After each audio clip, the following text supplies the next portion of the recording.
Olá, pessoal! Sejam muito bem-vindos para mais uma aula de Biologia. Meu nome é Joverlaine e o nosso tema de hoje vai ser sobre vírus. Lembrando um pouco, pessoal, do que a gente estava vendo antes, a gente estava vendo sobre a classificação dos seres vivos, né? A gente viu ali que são classificados em 5 grandes reinos, né? Depois vem o domínio. Acontece que nesses reinos não entrou um grupo, que são conhecidos como vírus. E a gente vai entender por que ele não entrou e quais são as suas características, tá certo? Então, no primeiro aqui, pessoal, e olha só, vírus é um ser vivo? Bom, os vírus eles são muito pequenos, sendo muito menores de que uma bactéria. Ou seja, a gente só consegue ver ele através dos microscópios, né, eletrônico. E olha só as características deles. Eles não possuem organização celular. Em outras palavras, pessoal, ele é considerado como acelular, que é diferente de seres que têm células, pode ser uni, pluri, né? Mas eles não possuem célula, é por isso que eles não têm uma organização aí. Uma característica já que já tira eles dos reinos, tá? Seguindo aqui, pessoal, eles não possuem metabolismo próprio, ou seja, ele precisa infectar uma célula que tem metabolismo para poder se reproduzir, porque quando ele está fora, não acontece nada, ele não consegue se reproduzir, nada. Então, ele precisa parasitar, né? Ele precisa entrar numa célula que tem metabolismo e utilizar dela. É por isso, pessoal, que eles são considerados parasitas intracelulares, né? Que é dentro da célula obrigatória. Fora dela, pessoal, ele não se desenvolve, tá? E os vírus, a palavra derivada do latim que significa veneno, tá? O vírus, pessoal, ele pode ter o DNA ou RNA, né? O seu material genético. E fora da célula, como eu falei, pessoal, ele recebe o outro nome. Ele recebe o nome de vírion, que é uma partícula viral fora da célula. E olha só, pessoal, entre a comunidade científica tem um debate.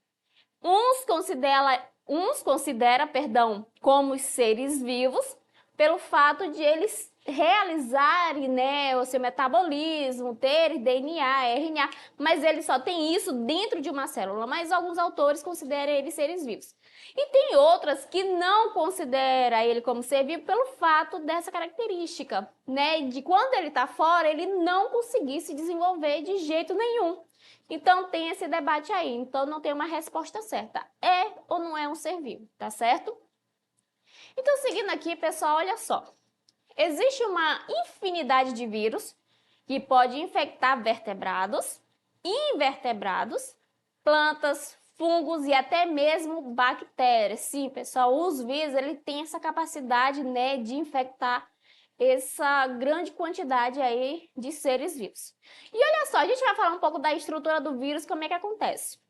Ele pode ser um vírus envelopado ou não envelopado. Quando eu falar dessas características, pessoal, a única diferença é o envelope, tá?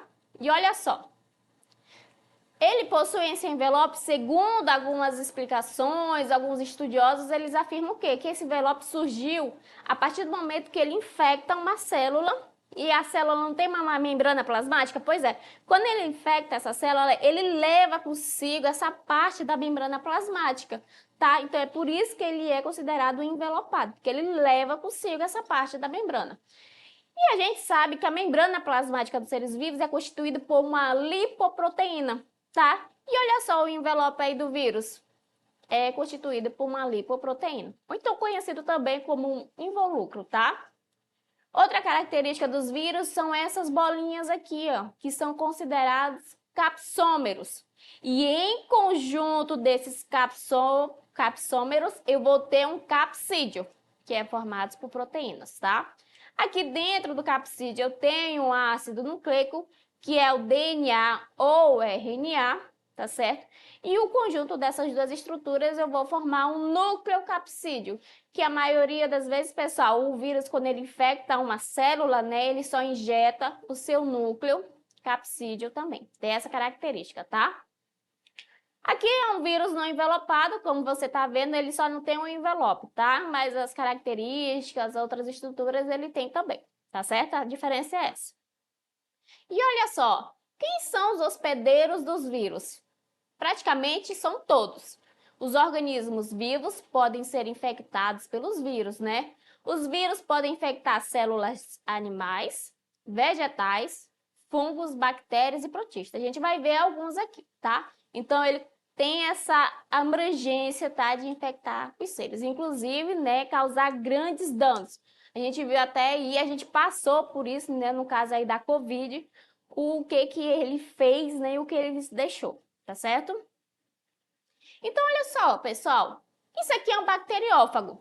Ele vai infectar uma bactéria.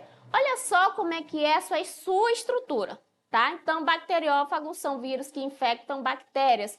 Em outras palavras, pessoal, eles gostam de comer essas bactérias. Principalmente, pessoal, essa bactéria aqui, ó, Escherichia coli, que é uma bactéria que fica presente uma bactéria intestinal, tá? São conhecidos aí como os fagos T. Sua reprodução viral ela acontece de dois jeitos. Temos o ciclo lítico e o ciclo lisogênico. Então, aqui na próxima, a gente vai entender como é que isso acontece. Olha só, pessoal, qual é a diferença dos dois, né? A partir do momento que o bacteriófago, ele injeta, né, ele penetra, ele fica, né, perdão, na bactéria, ele vai injetar seu material genético. E olha só, o material genético da bactéria, ele é circular, tá? Como vocês estão vendo aí. A partir do momento que ele lança, né, o seu DNA, essa estrutura aqui, ela se desprende, tá? Ela não entra não, só entra o seu DNA. Pode acontecer dois jeitos. O lítico, que o seu gene, pessoal, ele toma de conta da bactéria, ele começa a tomar de conta do metabolismo da bactéria, fazendo com que ela produza muitos outros bacteriófagos, fazendo ao ponto de ela explodir, como está vendo aqui na imagem. Ou seja, ela causa a lise, né? Ela causa a explosão da bactéria. Ou então, pessoal, pode acontecer em outro caso, que é o lisogênico. Quando a bactéria, o bacteriófago, perdão, lança o seu DNA, ele não faz nada com essa bactéria, né? Ele fica ali, ele entra no DNA, no cromossomo da bactéria e fica ali circulando, não causando nada à bactéria. A bactéria vai se reproduzir e vai transmitindo esse vírus para outro, normalmente. Então, uma ele causa a morte, a outra ele não causa nada. Ah, mas professora, fica para sempre assim nesse ciclo lisogênico, ele não muda, não? Ele muda, tá, pessoal? O lisogênico, ele pode sair dessa fase, desse ciclo, sobre condições artificiais ou naturais, tá? Pode acontecer, por exemplo, raio-x, ele pode sofrer, essa bactéria pode sofrer raio-x, raios ultravioleta, né? Agentes químicos que tira ele desse ciclo e torna ele um lítico, fazendo com que no final, né, mata aí a bactéria e cria outros bacteriófagos para infectar outros tipos de bactérias, tá? Então, aqui tá, né, os estágios principais do ciclo, tá certo? Então, é desse jeito que acontece. Outro caso, professora, esse ciclo só acontece nos bacteriófagos? Não, pessoal, eles podem acontecer em outros tipos de vírus, tá? Acontece que a gente usa mais esse exemplo porque é o que mais, né, um exemplo mais clássico que pode cair na prova de vocês, tá certo? O vírus pode infectar as plantas, como a gente está vendo. Então, a maioria dos vírus de planta tem como material genético o RNA e não possui envelope, né? Mas existem os não envelopados de DNA também e vírus envelopados de RNA. E olha só, pessoal, que loucura. A virologia é a ciência que estuda os vírus. E eles têm teve uma grande contribuição desse cientista, né, o Andrew Stanley. Ele fez o estudo, né, e descobriu o vírus do mosaico do tabaco. É o que tem nessas manchazinhas aí nessa planta, é o que vai impedir, afetar, na verdade, o crescimento dela, tá? E olha só, o seu estudo, pessoal, sua descoberta, lhe rendeu um prêmio Nobel de Química lá em 1946, tá? Devido a essa descoberta que esse vírus, ele tem cristais, né? E esses cristais, eles são passados para plantas sadias que causam aí infecções, tá? Então, os vírus da planta, né, ele tem esse formato aí, um helicoidal, né, composto por proteínas e o seu código genético é o RNA, tá certo? E os vírus de animais, como é que acontece? Vamos considerar uma classificação simplificada dos vírus em 3 grandes grupos. As seguintes situações podem ocorrer dependendo do tipo de ácido nucleico do vírus. Quanto é o tipo, pessoal, eu tenho DNA ou RNA.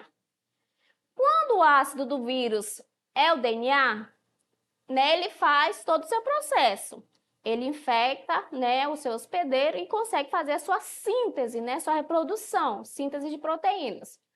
Só que quando o ácido nucleico é o RNA, eu tenho 2 situações, pessoal. O RNA é transcrito em RNA, né, e consegue fazer a sua síntese proteica tranquilo. E isso é um exemplo aí, o vírus da gripe, raiva, poliomielite, eles são exemplos aí dessa situação. Já a segunda situação é diferente. Olha só, o vírus que tem o RNA, ele faz, né, uma mudança, ele se transforma em DNA através de uma enzima conhecida como transcriptase reversa, né? Quando ele faz essa mudança, aí ele consegue fazer a sua síntese de proteína. Sem a ação dessa enzima, ele não conseguiria fazer. Tá? Então, quando o ácido nucleico é RNA, ele precisa fazer essa mudança, se transformando em DNA, para poder fazer a sua síntese. Isso, pessoal, é um exemplo clássico de um retrovírus, conhecido como o HIV, né? A AIDS aí que faz isso. Inclusive, pessoal, as pessoas que têm a AIDS, quando ela faz o seu tratamento, né, com medicação, o coquetel, esse coquetel ele é responsável por inibir essa enzima transcriptase reversa. Para quê? Se ela inibe essa enzima, ela não consegue fazer o vírus se reproduzir. Tá? Então, esse é o tratamento para que a pessoa com HIV, né, ele não fique piorando, né, a sua saúde. Então, pessoal, com isso a gente vai testar os nossos conhecimentos. Olha só como é que ele pede nas questões do Enem. Essa é uma questão de 2014. No ano de 2009, registrou-se um surto global de gripe causada por um variante do vírus influenza A, designada H1N1. A Organização Mundial de Saúde, OMS, solicitou que os países intensificassem seus programas de prevenção para que não houvesse uma propagação da doença. Uma das ações mais importantes recomendadas pela OMS era a higienização adequada das mãos, especialmente após tossir e espirrar. A ação recomendada pela OMS tinha como objetivo o quê, pessoal? Alternativa A, reduzir a reprodução viral. Alternativa B, impedir a penetração do vírus pela pele. Alternativa C, reduzir o processo de autoinfecção viral. Alternativa D, reduzir a transmissão do vírus no ambiente. Alternativa E, impedir a seleção natural de vírus existentes. E aí, quais são as ações mais importantes que a OMS me recomendou? Reduzir a transmissão do vírus no ambiente. Se eu não tenho essa transmissão, consequentemente eu não tenho esse crescimento, tá certo? Tranquilo, né? Uma questão fácil aí, de boa. Agora vamos dificultar um pouco essa questão. Essa é uma questão de 2019, tá, pessoal? Olha só. Na família Retroviridae, encontra-se diversos vírus que infectam aves e mamíferos, sendo caracterizada pela produção de DNA a partir de uma molécula de RNA. Aqui, pessoal, eu já percebo o quê? Que o RNA ele tem uma ação da enzima transcriptase reversa, né? Ela pegou esse RNA e transformou em DNA. Alguns retrovírus infectam exclusivamente humanos, não necessitando de outros hospedeiros, reservatórios ou vetores biológicos. As infecções ocasionadas por esses vírus vêm causando mortes e grandes prejuízos ao desenvolvimento social e econômico. Nesse contexto, pesquisadores têm produzido medicamentos que contribuem para o tratamento dessas doenças. Opa, se eu sei que ela está falando dessa enzima transcriptase reverse e o exemplo disso é o HIV, então qual seria o tratamento dessa doença, pessoal? Né? E a minha pergunta ainda fala, que avanços tecnológicos têm contribuído para o tratamento dessas infecções virais? Alternativa A é a melhoria dos métodos de controle dos vetores desses vírus. Alternativa B, fabricação de soros mutagênicos para o combate, desses vírus. Alternativa C, produção de vacinas que evitam a infecção das células hospedeiras. Alternativa D, investimento da indústria em equipamentos de proteção individual. Alternativa E, o desenvolvimento de antirretrovirais que dificultam a reprodução desses vírus. Pessoal, quem prestou atenção, né, e entendeu, viu que o retrovírus, né, ele tem essa enzima transcriptase reverse. E que o coquetel ele tem a função o quê? De inibir essa enzima. Então, ele é conhecido como antirretroviral. Então, olhando as questões, a minha alternativa correta é a alternativa E, tá? Que é o desenvolvimento aí de antirretrovirais que vai dificultar aí a reprodução desses vírus, tá? Então, a questão tranquila, se você conhecer, você consegue acertar, tá certo? Próxima e última questão, olha só. Algumas das principais terapias contra o HIV, o retrovírus causador da AIDS, tem como alvo uma enzima exclusiva do vírus, a transcriptase reverse. Ela está aparecendo muito, né, pessoal? Que catalisa uma reação inexistente em células eucarióticas. Esse tipo de abordagem ele tem o intuito de quê? De evitar efeitos colaterais sobre o metabolismo celular. Assinale a opção que identifica corretamente a função dessa enzima, pessoal. Alternativa A é transcrever o RNA viral em um peptídeo. Alternativa B, transcrever o RNA viral em outra molécula de RNA. Alternativa C, transcrever o DNA viral em uma molécula de RNA. Alternativa D, transcrever o RNA viral em uma molécula de DNA. Alternativa E, transcrever o DNA viral em um peptídeo. Pessoal, a gente viu, né, até lá a imagem e sabe que quando o ácido nucleico de um vírus é RNA, tem a ação da transcriptase reverse, ele vai transformar em DNA. Então, a minha alternativa correta é a alternativa D, né? Tem o RNA viral e vai transformar em DNA, tá certo? Bom, pessoal, a gente encerra aqui, tá? Sobre os vírus. Não esqueça de acessar as nossas plataformas, né? Para ficar por dentro do nosso conteúdo, dos nossos materiais, rever essa aula, tá certo? Bom, então a gente se vê na próxima aula e tchau, tchau!